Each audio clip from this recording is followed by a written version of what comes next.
네, 12.3 내란 사태 당시에 국회의 계엄 해제를 방해했다는 의혹이 제기된 국민의힘 추경호 전 원내대표가 피의자 신분으로 경찰에 출석해 조사를 받았습니다. 경찰은 계엄 선포 이후에 윤석열 대통령과 통화를 나눈 추 전 원내대표의 통화 기록 일부도 확보한 것으로 파악이 됐습니다. 송정훈 기자입니다.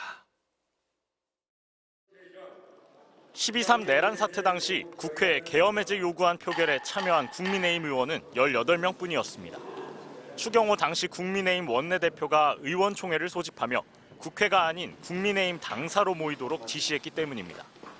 사실이 알려진 뒤 국회 계엄 해제를 의도적으로 방해한 것이 아니냐는 의혹이 제기됐고 결국 지난 6일 더불어민주당은 추 전 원내대표를 내란죄 공범으로 경찰에 고발했습니다. 두 번에 걸친 경찰의 출석 요구와 일정 조율 끝에 추 전 원내대표는 어제 경찰에 피의자 신분으로 출석해 조사를 받았습니다.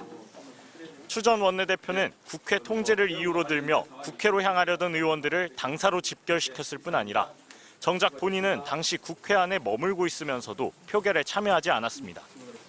또 우원식 국회의장에게 전화를 걸어 표결을 미뤄달라고 요청하기까지 했습니다. 일단 불참하게 된 것은 제 판단으로 불참을 했습니다. 그 판단이 맞다고 보시나요?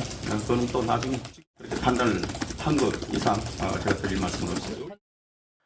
추 전 원내대표는 계엄 선포 이후 윤석열 대통령과 전화 통화를 나눈 것으로 알려졌는데 경찰은 통신영장도 발부받아 추 전 원내대표의 통화 내역 일부를 확보한 것으로 파악됐습니다. 이를 토대로 경찰은 추 전 원내대표가 실제 국회의 계엄 해제 절차를 방해할 목적을 가지고 있었는지 들여다보고 있습니다. 한덕수 총리 등 국무위원들에 이어 추 전 원내대표까지 불러 조사한 경찰은 내일 정진석 대통령 비서실장도 피고발인 신분으로 소환해 조사할 예정입니다.